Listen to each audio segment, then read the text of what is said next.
The Kashmir files ने उन तमाम भयावह कहानियों को एक बार फिर से स्वर दे दिया है जिसे कश्मीर में हिंदुओं ने भोगा था। इनमें से एक कहानी सर्वानंद कौल प्रेमी की भी है। 66 साल के कौल को इस्लामिक आतंकवादियों ने उनके 27 साल के बेटे के साथ मार डाला था। पेड़ से टंगी लाश मिली थी, तिलक करने की जगह को छीलकर चमड़ी हटा दी गई थी। पूरे शरीर पर सिगरेट से जलाने के निशान थे, हड्डियां तोड़ दी गई थी। पिता पुत्र की आंखें निकाल दी गई थी। दोनों को फंदे से लटकाने के बाद मृत्यु सुनिश्चित करने के लिए गोली भी मारी गई थी। पिता पुत्र की लाश 1 मई 1990 को मिली थी। अब कश्मीरी पंडित इस तारीख को शहीदी दिवस या शहादत दिवस के रूप में मनाते हैं।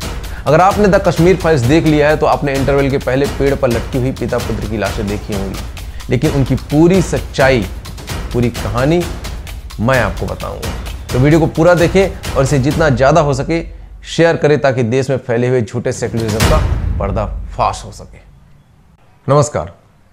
सर्वानंद कौल प्रेमी उन कश्मीरी हिंदुओं में से थे जिन्हें 19 जनवरी 1990 की तारीख भी नहीं डरा पाई थी। जब सब हिंदू जान बचाकर भाग रहे थे तब उन्होंने कश्मीर में ही रहने का फैसला किया। उन्हें यकीन था कि उनकी समाज में जो साख है उसके कारण कोई भी उनके परिवार को छू नहीं सकता। वे कवि थे, अनुवादक थे, लेखक थे, इतने मशहूर थे कि कश्मीरी शायर मैजूर ने उन्हें प्रेमी उपनाम दिया था। 2 दर्जन से अधिक किताबें लिखी थी। भगवद गीता, रामायण और रविन्द्रनाथ टैगोर की गीतांजलि का कश्मीरी में अनुवाद किया था। बताते हैं कि संस्कृत, फारसी, हिंदी, अंग्रेजी, कश्मीरी और उर्दू पर उनकी एक जैसी पकड़ थी। सेक्युलर इतने थे कि उनके पूजा घर में कुरान भी रखी हुई थी। लेकिन अप्रैल 1990 की रात 3 सेक्युलर आतंकवादियों ने कौल के दरवाजे पर दस्तक दी।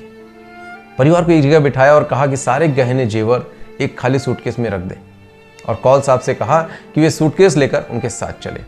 घरवाले जब रोने लगे तब उन्होंने कहा कि अरे, हम प्रेमी जी को कोई नुकसान नहीं पहुंचाएंगे, हम उन्हें वापस भेज देंगे। लेकिन 27 साल के बेटे वीरेंद्र ने कहा कि पिता को अंधेरे में वापसी में समस्या होगी तो वे भी साथ जाना चाहते हैं। आतंकवादियों ने कहा, आ जाओ अगर तुम्हारी यही इच्छा है तो। 2 दिन बाद दोनों की लाशें मिलती हैं, और किस हालत में मिलती हैं वो मैंने आप लोग को पहले ही बता दिया है। और ये सारी बातें उनके बड़े बेटे राजेंद्र कौल ने इंडिया टुडे को बताया था। जिस रात आतंकी कौल और उनके बेटे को ले गए थे काफ़ी बारिश हो रही थी। राजेंद्र ने बताया कि हमने कभी सोचा भी नहीं था कि उन्हें टारगेट किया जाएगा। उम्मीद की थी कि वो दोनों पिता और पुत्र भाई जल्दी लौटकर आ जाएंगे, मगर उनकी लाश मिलती है। मेरा भाई केवल 27 साल का था। हाल ही में उसकी शादी हुई थी और उसका एक छोटा बच्चा भी था। राजेंद्र ने यह भी बताया था कि जिस दिन उनके पिता और भाई की लाश मिली थी उस दिन विश्वास और भाईचारे के तमाम पुल बह गए थे। जो भी बचे हुए कश्मीरी पंडित थे उन्होंने भी घाटी छोड़ दी थी, और 5 मई को सर्वानंद कौल के परिवार में जो बच गए थे वे लोग भी कश्मीर छोड़कर निकल गए और फिर लौटकर कभी वहाँ वापस नहीं आए। राजेंद्र ने बताया कि मेरे पिता और परिवार के क्षेत्र में बहुत ज़्यादा इज्जत थी। स्थानीय मुस्लिम खुद कहते थे वे हमारा बाल भी बाका नहीं होने देंगे। लेकिन अफसोस, तो ये वो सच्चाई है जो लोगों के सामने समय समय पर पिछले हजारों सालों से आता रहा है, लेकिन लोगों की आंखें नहीं खुली।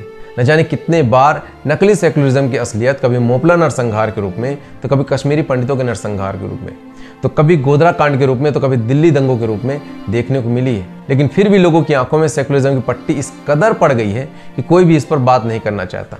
बोलो तो तुम्हें नफरत फैलाने वाला कम्युनल बोल दिया जाएगा।